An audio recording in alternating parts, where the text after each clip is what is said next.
जनसत्ता संपादकीय आज की टॉपिक है शुचिता की फिक्र। किसी भी परीक्षा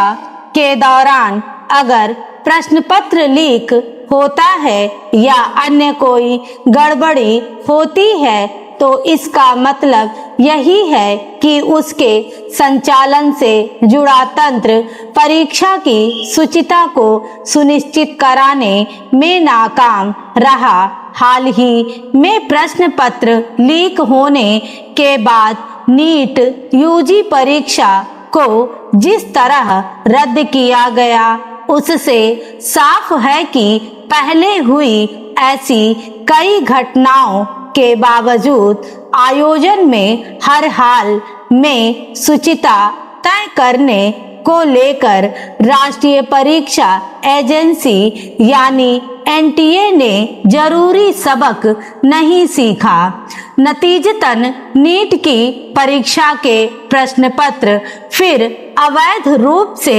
बाहर हुए और ऊंची कीमतों पर बेचे गए। विडंबना यह है कि इस भ्रष्ट लेन देन और इसके जरिए परीक्षा में कामयाब होने की कोशिश करने वाले कुछ लोगों की करतूतों का खामियाजा करीब 22 लाख उन विद्यार्थियों को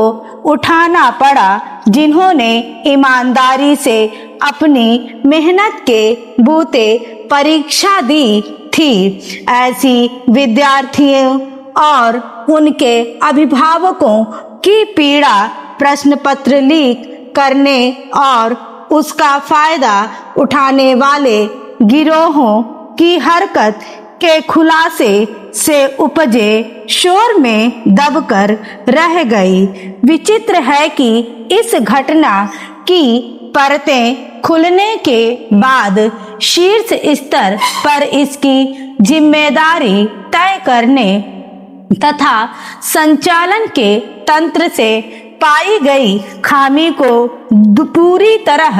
दुरुस्त करने या इस मसले पर अधिकतम सख्ती बरतने के बजाय सुरक्षित तरीके से परीक्षा कराने के लिए अब सेना का सहारा लेने की खबर आई है। यानी एक तरह से यह स्वीकार कर लिया गया है कि सरकार का मौजूदा तंत्र इस परीक्षा का स्वच्छ तरीके से संचालन कर पाने में सक्षम नहीं है और इसीलिए सेना के सहारे नीट यूजी परीक्षा की शुचिता सुनिश्चित करने की कोशिश की जाएगी। गौरतलब है कि नीट परीक्षा का प्रश्न लीक होने से जुड़े मामले की पूरी प्रक्रिया की समीक्षा के लिए हुई बैठक में प्रश्न पत्र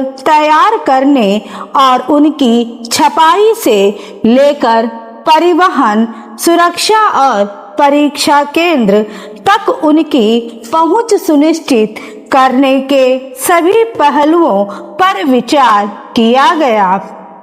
इसके बाद अब 21 जून को दोबारा होने वाली नीट परीक्षा में प्रश्न पत्रों को परीक्षा केंद्र तक पहुंचाने के लिए वायुसेना की मदद लेने पर सहमति बनी। अगर यह प्रस्ताव अमल में आता है तो किसी राष्ट्रीय प्रवेश परीक्षा के आयोजन और संचालन में सेना के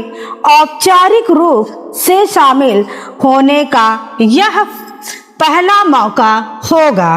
सवाल है कि इससे पहले नीट या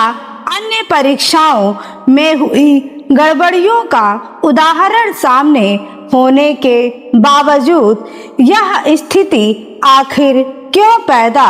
हुई कि सरकार की परीक्षा के स्वच्छ संचालन के लिए अपने तंत्र और पुलिस पर भरोसा नहीं रहा। हालांकि खबरों के मुताबिक सेना की भूमिका केवल